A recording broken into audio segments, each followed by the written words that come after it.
বিয়ে করার পর যে সকল ভাইয়েরা স্ত্রীকে দেশে রেখে বিদেশে যায় তারা প্রবাসে থাকাকালীন কিভাবে নিজেদের যৌন চাহিদা মেটাবে, যেখানে ইসলামে হস্তমৈথুন করা বা হাত দ্বারা মৈথুন করা নিষেধাজ্ঞা রয়েছে। অনেক প্রবাসী ভাইয়েরাই এরকম প্রশ্ন করে থাকেন, যার কারণেই আজকের এই ভিডিওটি বানানো।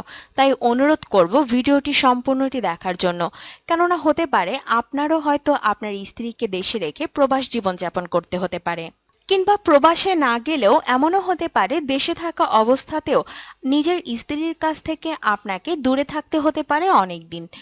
সেই সময় আপনি কিভাবে আপনার শারীরিক চাহিদা পূরণ করবেন বা কিভাবে নিজের এই চাহিদা কমিয়ে রাখবেন সেই বিষয়ে আজকে আলোচনা করব।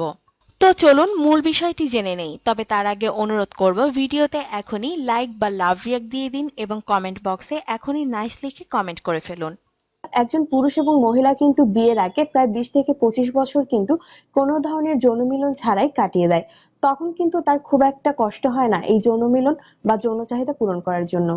দর্শক, আপনার প্রশ্ন উত্তরে বলবো, ইসলাম ধর্মে একজন পুরুষ এবং মহিলাকে বিয়ের আগে কিংবা পরে কোনোভাবেই হস্তমৈথুন করার অনুমতি দেয়নি। সেই সাথে বিবাহ বহির্ভূত সম্পর্ক কিংবা পরক্রিয়ার মতো সম্পর্ক তো একেবারেই নিষেধাজ্ঞা করা হয়েছে। আর বিয়ের আগে হোক কিংবা পরে হোক, পর স্ত্রী কিংবা পরপুরুষের সঙ্গে শারীরিক সম্পর্ক করা কিন্তু এটা সামাজিক দৃষ্টিকোণ থেকেও একটু অপরাধমূলক কাজ। যাই হোক, এখন কোনো প্রবাসী ভাই যদি প্রশ্ন করেন যে কিভাবে নিজেদের যৌন চাহিদা পূরণ করবেন, তাহলে তাদেরকে বলবো যে বিয়ের আগে কিভাবে 25-30 বছর আপনারা কোনো ধরনের যৌন মিলন ছাড়া বা যৌন সম্পর্ক ছাড়াই নিজেদের জীবন কাটিয়েছেন, এখনো ঠিক সেভাবেই কাটাবেন। স্ত্রীকে কাছে না পেয়ে আপনি যদি এখন হস্তমৈথুন করেন কিংবা টাকার বিনিময়ে অন্য কোনো মহিলার সাথে শারীরিক সম্পর্ক করেন, তাহলে হতে পারে আপনার স্ত্রীও হয়তো এরকম কাজ করছে। এটা ভাবতে আপনার কিরকম লাগবে? নিশ্চয়ই ভালো লাগবে না। সবসময় একটা জিনিস মনে করবেন যে বাবা মা আত্মীয় পরিজন এবং স্ত্রী সন্তানকে রেখে শুধুমাত্র টাকা অর্জন করার জন্যই আপনারা প্রবাসে রয়েছেন। কিন্তু এই প্রবাস জীবনে এত কষ্ট করে এই কষ্টে উপার্জিত টাকা যদি শুধুমাত্র শারীরিক চাহিদা পূরণ করার জন্য বাজে মহিলাদের পিছনে বা খারাপ মেয়েদের পিছনে নষ্ট করেন, তাহলে এত কষ্ট করার কি প্রয়োজন ছিল? যখনই আপনার মনে অতিরিক্ত উত্তেজনা জাগবে কিংবা অন্য কোনো মহিলার সাথে শারীরিক সম্পর্কে লিপ্ত হওয়ার চিন্তা মাথায় আসবে, তখনই আপনি মনে মনে আপনার বাবা মা আত্মীয় স্বজন এবং স্ত্রী সন্তানদের কথা ভাবুন এবং ভাবুন যে কত কষ্ট করে খেয়ে না খেয়ে আপনি কষ্ট করে টাকা উপার্জন করছেন। সেই উপার্জিত টাকা শুধুমাত্র সাময়িক সময়ের শারীরিক আনন্দের জন্য অন্য কোনো বাজে মেয়ের পিছনে নষ্ট করা উচিত নয়।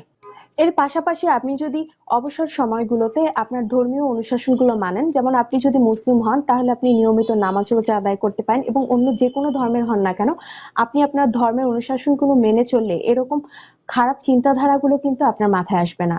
আর নিয়মিত আপনার পরিবার এবং স্ত্রীকে অবশ্যই সময় দেওয়ার চেষ্টা করবেন। বর্তমানে যেহেতু অল্প খরচে ভিডিও কলের মাধ্যমে সবার সাথে যোগাযোগ করা যায়, তাই আপনি যদি আপনার স্ত্রী পরিবার বাবা মায়ের সাথে যদি এভাবে যোগাযোগ রাখেন, তাহলে এমনিতেই কিন্তু মাথা থেকে এই ধরনের বাজে চিন্তা দূর হয়ে যাবে। যারা যৌন উত্তেজক বিভিন্ন ধরনের ছবি দেখে কিংবা চটি বই পড়ে কিংবা বিভিন্ন ধরনের খারাপ মুভি কিংবা পর্নো ভিডিও দেখে, তাদের মনেই কিন্তু এভাবে হস্তমৈথুন করা কিংবা অন্য কোনো বাজে নারীর সাথে শারীরিক সম্পর্কে লিপ্ত হওয়া এই ধরনের চিন্তা ভাবনা বেশি ঘুরপাক খায়।